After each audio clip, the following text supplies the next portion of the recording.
마가복음 5장의 후반부는 회당장 야이로가 예수님께 와서 지금 자기 딸이 죽게 생겼으니 와서 좀 도와주십시오 간청하게 되고, 예수님이 그 간청을 받아들이시고 야이로의 집으로 가는 와중에 혈루병을 앓던 여인이 예수님 옷자락을 잡아서 그 병이 낫는 장면으로 나오고 있습니다.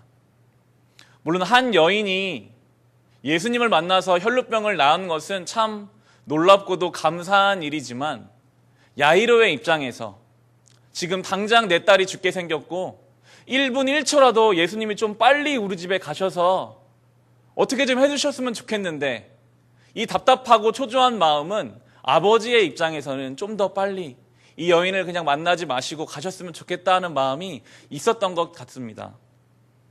35절을 보시면 이렇게 나오는데요. 아직 예수께서 말씀하실 때에 회당장의 집에서 사람들이 와서 회당장에게 이르되 당신의 딸이 죽었나이다. 어찌하여 선생을 더 괴롭게 하나이까? 라고 나오고 있습니다. 아직도 예수님이 말씀하고 계셨습니다. 그 혈루병 나은 여인과 내 병이 이제 너의 믿음으로 나았다 이렇게 말씀하시는 그 와중에 야이로의 딸이 죽은 것입니다. 야이로는 그 얘기를 듣고 생각했을 겁니다. 예수님, 좀만 더 빨리 오셨으면 내 딸이 죽지 않았을 텐데, 내 생각에는 저 여인 안 만나고 우리 집에 오셨으면 내 딸이 나을 수 있었을 텐데, 아마 그렇게 생각했을지도 모르겠습니다. 때로는 우리도 그렇습니다. 지금 당장 내 생각에는 예수님이 내 문제를 해결해 주시면 참 좋을 텐데, 내가 지금 간절히 기도해서 아직 믿지 않는 내 남편이, 아직 믿지 않는 내 가족이 예수님께로 빨리 돌아왔으면 좋겠는데 예수님이 그 기도를 당장은 안 들어주시는 것 같아요. 지금 당장 우리 가정의 문제를 예수님이 바로 해결해 주셨으면 참 좋겠는데, 지금 이 야이로가 느끼는 그 감정을 우리도 느낄 때가 있습니다. 내 때보다 예수님이 더 늦게 오시고 내 기도보다 더 늦게 응답해 주시는 것을 때로 우리도 이 야이로도 경험하게 됩니다. 그 답답한 야이로의 심정을 아시고 오늘 예수님이 한 가지 좋은 해답을 내주십니다. 이것은 우리를 향한 주의 말씀이시기도 하실 텐데요. 36절을 보시면 예수께서 그 하는 말을 곁에서 들으시고 회당장에게 이르시되 두려워하지 말고 믿기만 하라 하시고 라고 나오고 있습니다. 아주 중요한 예수님의 말씀입니다. 두려워하지 말고 믿기만 하라. 야이로는 지금 예수님 옆에 있었습니다.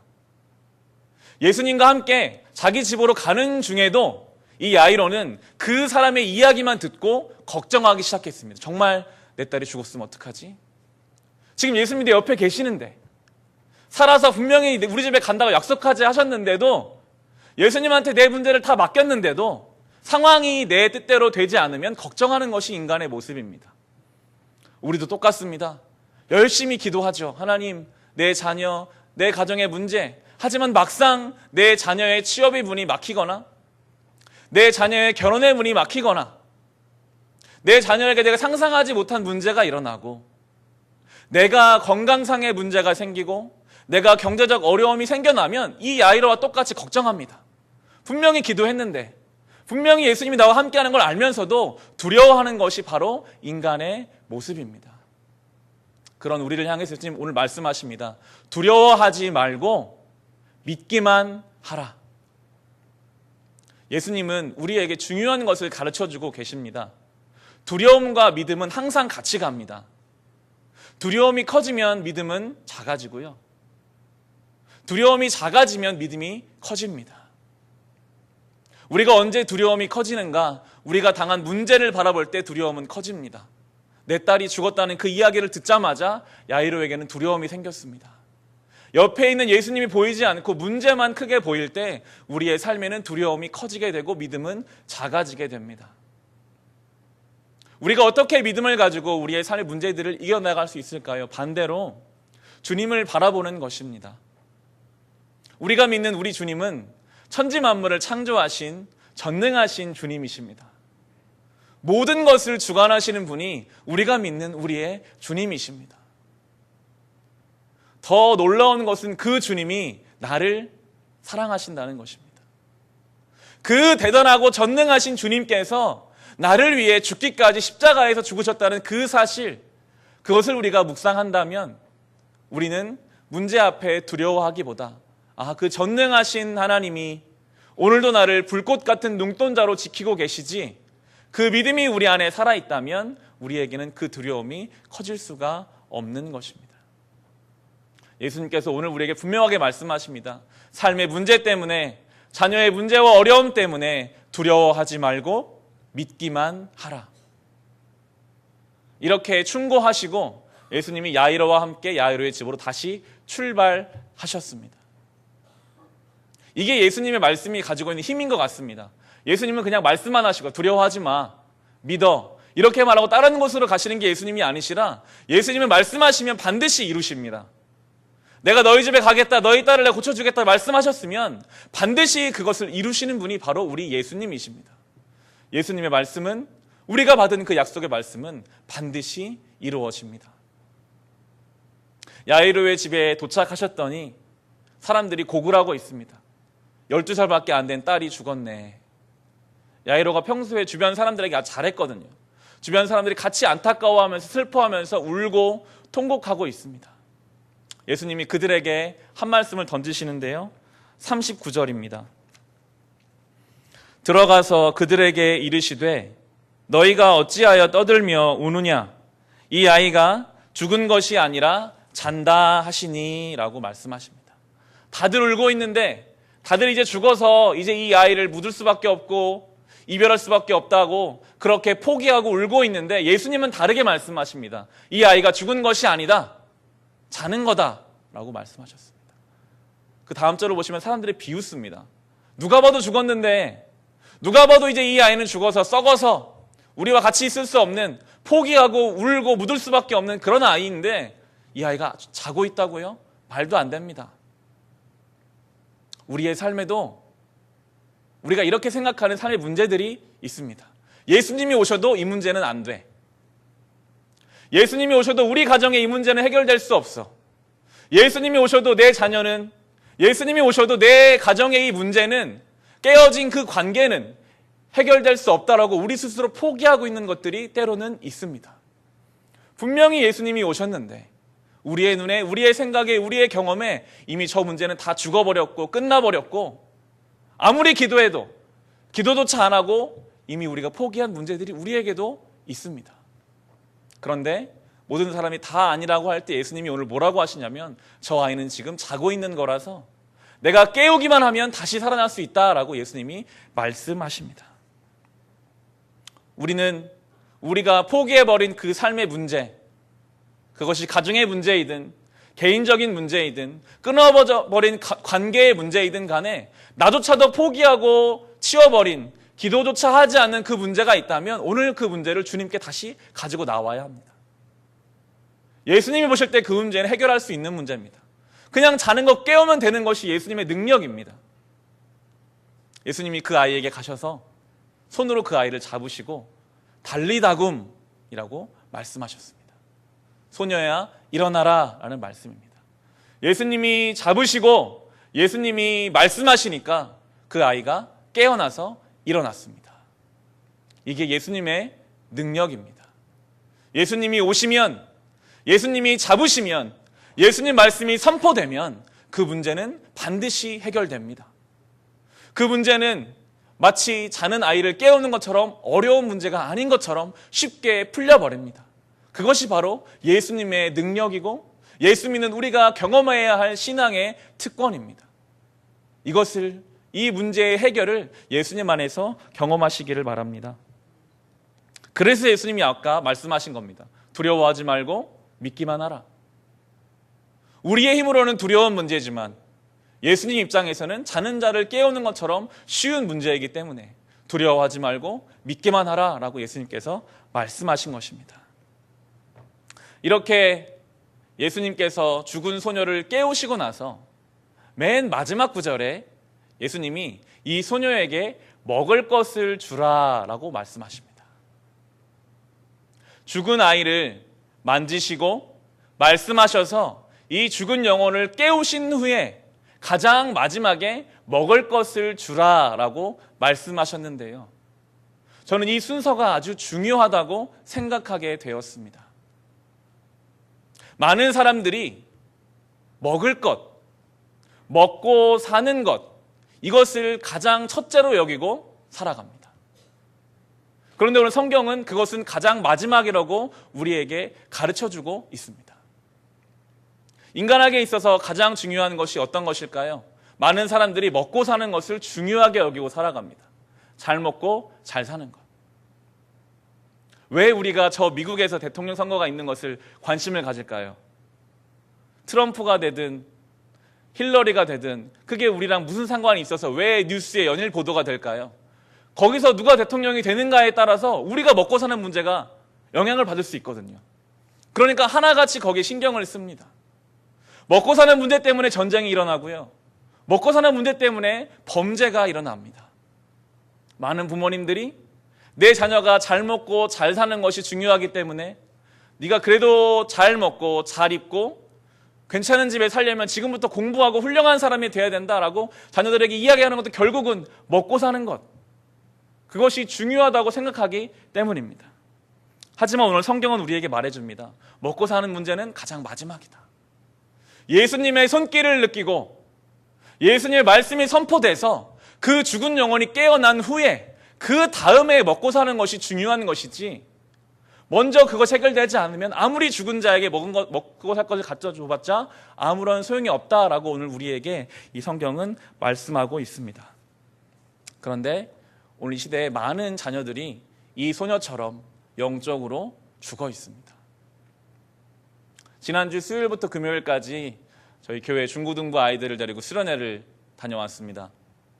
둘째 날 저녁에 1대1로 이렇게 기도하는 시간들이 있어서 함께 간 중학생 아이들, 중학생들은 한 20명 정도 갔는데요. 중학생들 한 명 한 명과 다 개인적으로 만나서 기도 제목을 듣고 기도해 줄 수가 있었습니다. 중1부터 중3까지 제가 아이들을 만나면서 이 이야기를 듣잖아요. 기도 제목이 뭐니? 어떤 게 그 아이들의 기도 제목이고 어떤 게 그 아이들의 가장 큰 스트레스였을까요? 다른 거 없습니다. 공부입니다. 공부. 무조건 공부입니다. 중학교 1학년도 공부하는 거. 그게 왜 스트레스냐? 자기 나름대로 열심히 하려고 하는데 일단 집중이 안 된대요. 그리고 자기 나름대로 최선을 다하는 성적이 원하는 만큼 안 나오니까 부모님한테 미안하다는 거예요. 저는 물어보죠. 그러면 너는 공부를 통해서 하고 싶은 게 뭐니? 그게 없어서 공부가 집중이 잘 안 되는 것 같은데 그걸 통해서 하고 싶은 게 뭐니 물어봤을 때 대답하는 친구가 없습니다. 내가 뭘 좋아하는지도 모르고 내가 왜 공부해야 되는지를 모릅니다. 그러다 보니까 그냥 반강제적으로 반은 억지로 학원을 다니고 학교를 다니고 그러니 책상 앞에 앉아서 공부가 될 수가 없고 성적이 나올 수가 없고 그냥 늘 스트레스만 받게 되는 것이죠. 왜 사는지 어떻게 살아야 되는지 전혀 모르니까 그 아이들이 뭐에 집중할까요? 그냥 순간순간의 즐거움. 핸드폰을 하는 이유가 거기에 있거든요. 잠깐 그 모든 스트레스를 잊어버리고 핸드폰을 보면서 잠깐이라도 행복할 수 있으니까요. 순간의 즐거움만 찾아가는 것이 요즘의 자녀들의 모습입니다. 정말 이 아이들에게 예수님이 필요하구나 많이 생각하게 됐습니다. 오늘 이 죽은 아이에게 예수님이 오셔서 만지시고 달리다굼 일어나라 라고 말씀을 선포하셨을 때 이 죽은 아이가 일어나서 이제부터 걸어 다녔던 것처럼 정말 이 시대에 우리의 자녀들에게도 예수님의 손길이 필요하고 예수님의 이 말씀 달리다굼 이제 일어나라 이 예수님 말씀이 필요하구나 다시 한번 느끼게 되었습니다. 우리 자녀들에게 필요한 것은 무엇을 먹고 무엇을 마시고 어느 대학에 어느 직장에 누구와 결혼하고 이것도 물론 중요하지만 가장 먼저 해결돼야 될 것은 예수님의 손길과 예수님의 말씀이 선포되어서 그 영혼이 살아나고 그 이후에 그 다음 것 예수님도 그 다음에 챙겨주셨거든요. 먹을 것을 주라. 예수님도 관심을 갖고 계시죠. 하지만 더 중요한 것은 그 영혼의 문제임을 살펴보게 됩니다. 이것은 사실은 자녀들만의 문제는 아닙니다. 우리에게도 동일하게 적용됩니다. 이 시대에 많은 사람들이 겉으로 볼 때는 괜찮아 보이지만 그 속은 많이 죽어 있습니다. 내가 왜 사는지, 어제와 똑같은 오늘, 오늘과 내일도 똑같겠지. 이제 8월이니까 올해도 이렇게 가겠구나. 2017년이 오겠구나. 열정도 행복도 어떤 그 마음의 뜨거움도 없이 많은 사람들이 그냥 살아야 되니까 하루하루를 살아가고 있습니다. 마치 이 죽은 소녀처럼 자는 건지 죽은 건지 아무런 기척도 기력도 없이 많은 사람들이 그렇게 하루하루를 살아가고 있습니다. 우리에게도 동일하게 예수님의 손길이 필요합니다. 달리다굼 이제 일어나라 예수님의 말씀이 우리의 영혼의 귓가를 쟁쟁하게 울리지 않으면 우리도 죽은 것과 똑같이 살아갈 수밖에 없는 것입니다. 아무리 우리가 교회를 왔다 갔다 한다 할지라도 예수님의 손길이 내 심령 가운데 느껴지지 않는다면, 아무리 예배 시간에 와서 앉아있는다 할지라도 내 귀에 예수님의 그 말씀이 뚜렷하게 들려서 내 심령을 파고들지 않는다면 우리의 심령도 어쩌면 이렇게 힘없이 누워있는 죽은 것과 같은 그런 신앙일지도 모르겠습니다. 그래서 우리는 날마다 이 예배의 자리를 힘써서 나와야 됩니다.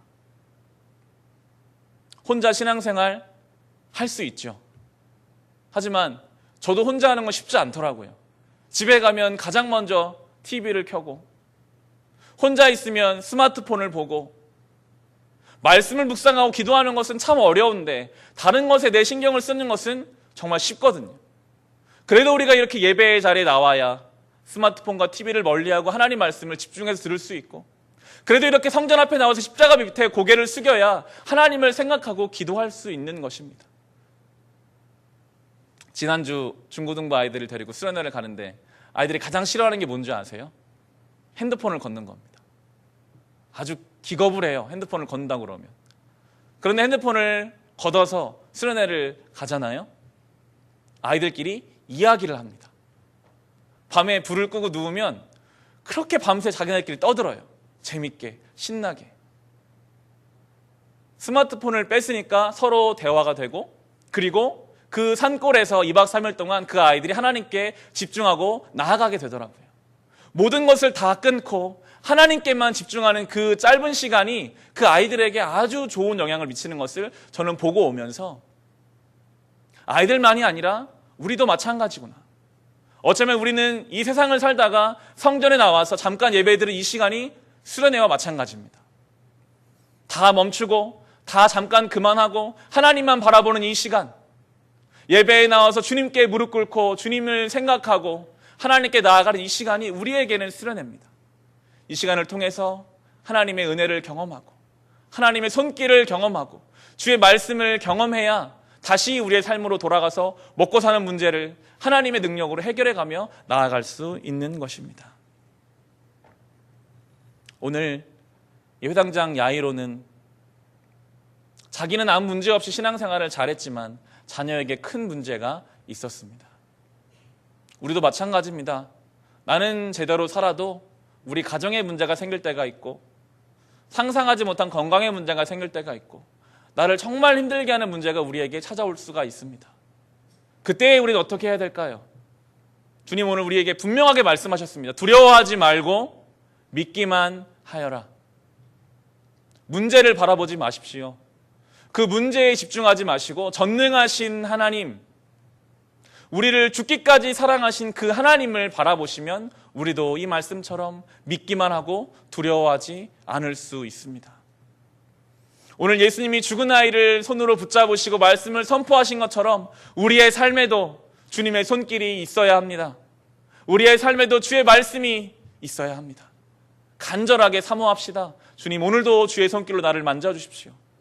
오늘도 주의 말씀이 내 영혼의 귀에 들리게 하셔서 날마다 일어나라 하시는 주님 말씀 듣고 깨어서 일어나서 살게 해주십시오. 우리가 그렇게 살아갈 때에 우리의 삶의 문제들이 주님의 능력으로 해결되고 날마다 기쁘게 감사하게 살아갈 수 있게 될 것입니다. 이렇게 이 마가복음 5장의 역사를 삶 속에서 날마다 경험하시기를 주님의 이름으로 축원합니다. 기도하겠습니다. 하나님 아버지 감사합니다. 주를 믿는다고 하면서도 삶의 문제가 다가오면 두려워하고 염려하는 것이 우리의 모습입니다. 그런 우리를 향하여 믿기만 하고 두려워하지 말라고 말씀하여 주셔서 감사합니다. 날마다 전능하신 하나님, 나를 사랑하시는 그 하나님 묵상하며 믿음으로 두려움을 이겨내는 삶을 살게 하여 주옵소서. 주님의 손길을 간절히 구합니다. 우리의 딱딱한 심령을 주의 손길로 만져주시고 우리의 영혼의 귀를 주의 말씀으로 채워주셔서 일어나라고 하시는 주님의 그 말씀을 따라 매일매일 깨어 살아가는 하나님의 자녀가 되게 하여 주시옵소서. 감사드리며 예수님의 이름으로 기도합니다. 아멘. 찬송가 400